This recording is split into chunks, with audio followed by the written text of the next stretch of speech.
मेरा नाम अज़रा है। मेरी उम्र 28 साल है। अपनी कहानी शुरू करने से पहले मेरी आप सबसे एक दरख्वास्त है कि अगर आप किसी से सच्चा प्यार करते हैं और सारी ज़िंदगी उसके साथ रहना चाहते हैं तो उस शख्स को कभी तन्हा मत छोड़ना, क्योंकि इंसान जब अकेला होता है तो उस तन्हाई में वो कुछ ऐसे फैसले कर लेता है जिस पर बाद में उसको पछताना पड़ता है, जैसा कि मेरे साथ हुआ। ये बात तब की है जब मेरी तालीम मुकम्मल हो चुकी थी। तो मेरे घर वाले मेरी शादी करना चाहते थे, तो उन्होंने रिश्ता देखना शुरू किया और एक ऐसा रिश्ता मिला जो मेरे सब घर वालों को बहुत पसंद आया। लड़का पढ़ा लिखा था, बाहर के मुल्क में काम करता था, अच्छी सैलरी थी, अच्छा घर था। तो ये सब कुछ देखकर सब ने हाँ कर दी और जब मुझे पूछा गया तो मैंने भी हाँ कर दी। कुछ दिनों के बाद मुझे उस लड़के का मैसेज आया जिससे मेरा रिश्ता होने वाला था। उसने बोला कि मैं शज़ेब बात कर रहा हूँ। तो मैंने पूछा कि कौन शज़ेब? तो उसने बताया कि जिसके साथ आपका रिश्ता होने वाला है। तो मैंने बोला कि आप मुझे क्यों मैसेज कर रहे हैं, अभी तो हमारी मंगनी भी नहीं हुई। तो उसने बोला कि मैं मंगनी से पहले आपकी मर्ज़ी जानना चाहता हूँ। तो उसकी ये बात मुझे बहुत अच्छी लगी। इस तरह हम एक दूसरे से बात करने लगे। मेरे घर वालों को भी पता चल गया कि मैं उससे बात करती हूँ। तो कुछ दिनों के बाद उसके घर वालों ने कॉल की कि हम मंगनी करना चाहते हैं और शादी भी बहुत जल्दी करेंगे। मेरे घर वालों ने हाँ कर दी और हमारी मंगनी हो गई। मैं बहुत खुश थी। मंगनी के बाद उसने मुझे बाहर मिलने का बोला, तो मैंने अपने घर में ये बात बताई और अम्मी ने इजाज़त दे दी और मैं उससे मिलने चली गई। हमने बहुत सारी बातें की और शॉपिंग भी की।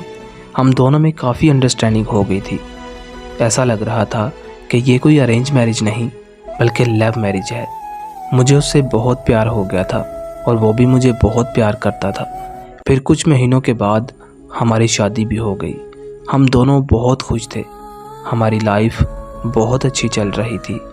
अब उनकी छुट्टियां ख़त्म हो गई थी और उनको वापस जाना था, लेकिन इससे पहले मेरी तबीयत ख़राब हो गई और वो मुझे डॉक्टर के पास लेकर गए और डॉक्टर ने बताया कि मैं माँ बनने वाली हूँ। वो बहुत ज़्यादा खुश हुए और बोले कि मैं बच्चे की पैदाइश से पहले वापस आ जाऊँगा। कुछ दिनों के बाद वो वापस यूरोप चले गए। हम रोज़ वीडियो कॉल पर बात करते थे। मुझे उनकी बहुत याद आती थी। अब बच्चे की पैदाइश का वक़्त भी आ गया था, तो मैंने उनको बोला कि आप प्लीज़ वापस आ जाएं। तो उन्होंने बोला कि मैंने छुट्टी की दरख्वास्त दी है लेकिन मुझे छुट्टी नहीं मिल रही। वो ये बातें करते हुए रो पड़े। तो मैंने उनको हौसला दिया कि कोई बात नहीं, आप बच्चे की पैदाइश के बाद आ जाइएगा, लेकिन आ ज़रूर जाइएगा प्लीज़।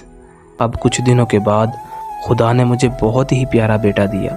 मैं खुश भी थी और गमज़दा भी थी।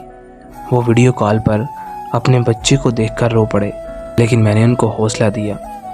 इस तरह करते करते 1 साल गुजर गया और उन्होंने फिर से छुट्टी की दरख्वास्त दी और इस बार उनको छुट्टी मिल गई।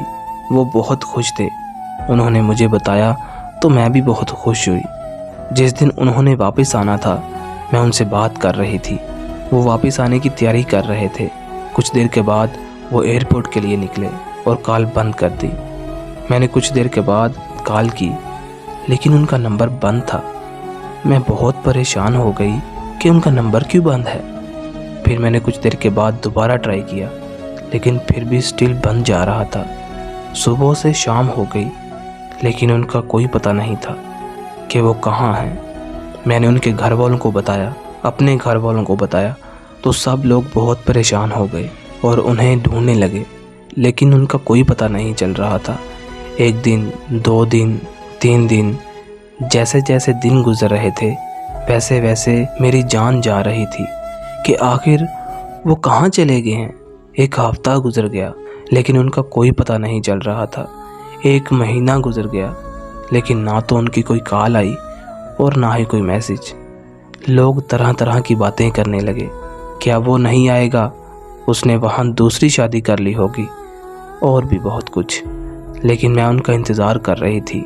मेरा दिल कहता था कि वो आएंगे, लेकिन जब 1 साल तक उनका कोई पता ना चला तो उसके घर वालों ने मुझे बोला कि बेटा तुम दूसरी शादी कर लो, तुम्हारा छोटा सा बच्चा है, कैसे ज़िंदगी गुजारोगी, ये मुआशरा अकेली औरत को जीने नहीं देता।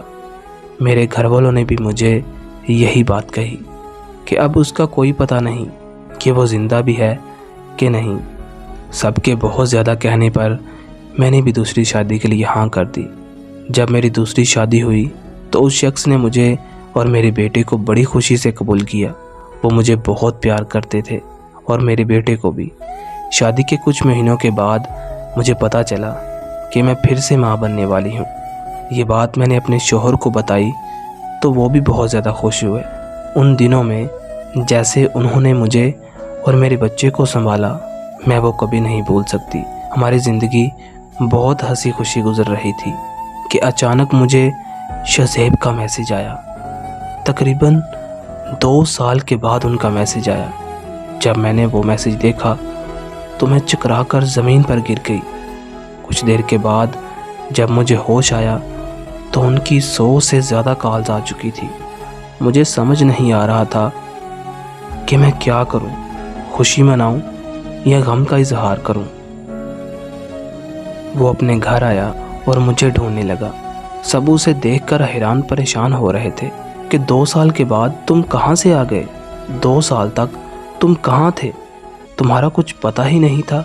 कुछ देर के बाद जब मैं और बच्चा उसे ना मिले तो उसके घर वालों ने उसे सारी बात बताई और वो बहुत गुस्से से मेरे घर आए, लेकिन मुझे देखकर उनकी आंखों में आंसू आ गए।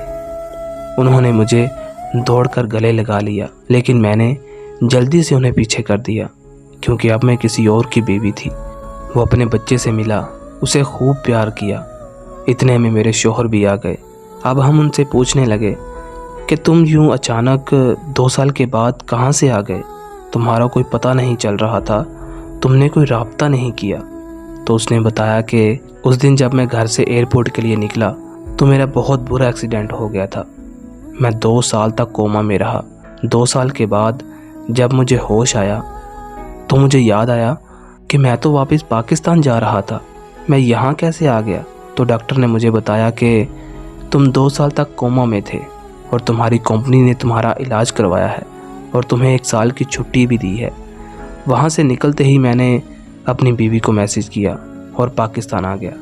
तो दोस्तों, मैं बहुत ज़्यादा परेशान हूँ कि मैं क्या करूँ, किसके साथ रहूँ और किसके साथ ना रहूँ।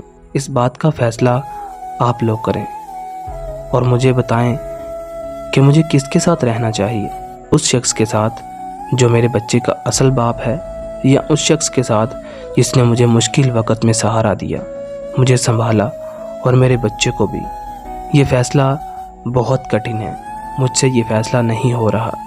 प्लीज़ ये फ़ैसला करने में मेरी मदद करें।